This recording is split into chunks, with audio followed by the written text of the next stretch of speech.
Okay, so got an update with the shooter cabinet. I was having a lot of trouble with aim track calibration, and it turns out, long story short, is my sensor bar was upside down. So the LEDs were actually pointed at an angle up towards the ceiling, and my gun was having trouble tracking. Once I figured that out and flipped it right side up, I was good to go.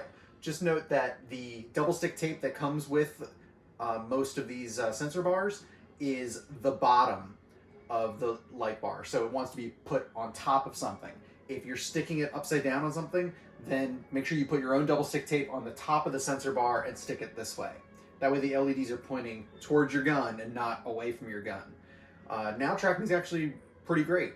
I've also added a couple new games. In addition to what I had listed before, I added 2 Golgo 13 sniper games.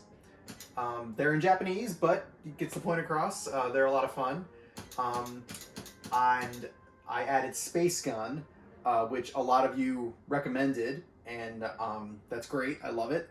So it's a great addition to the theme cab here. And I got one other game running that I was really kind of excited that I was able to get it working, and that is Star Trek Voyager, the arcade game. This is pretty cool because it's set up here in Big Box, and if we select it and we hit play, what Big Box is actually going to do now is it's going to launch a virtual machine.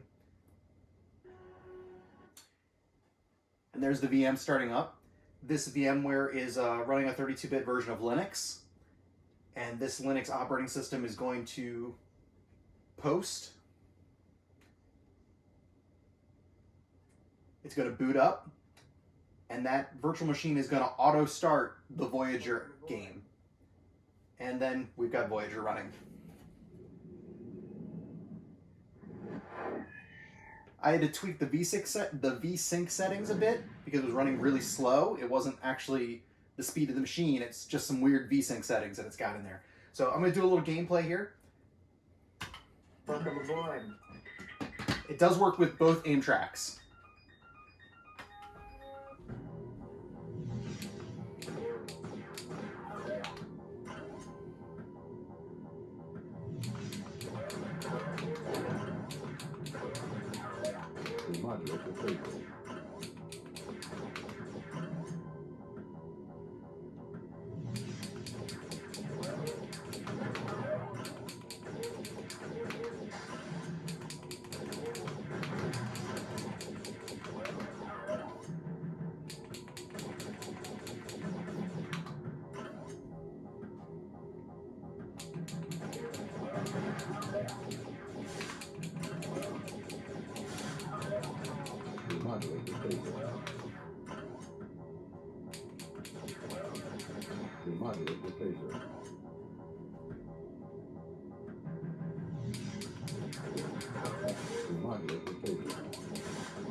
So this is actually tons of fun.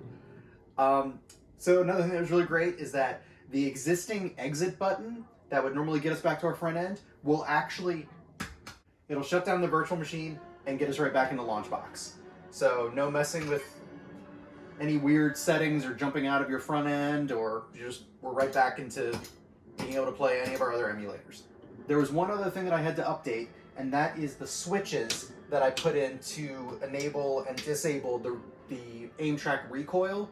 The switches were actually only rated for 12 volts, and the recoil motors actually run on 36 volts. So those switches were actually getting a little overloaded and they were heating up. So I replaced those with switches that were rated for higher voltage, and I'm not having any problems with that anymore. So just something you want to be aware of. Thanks for watching.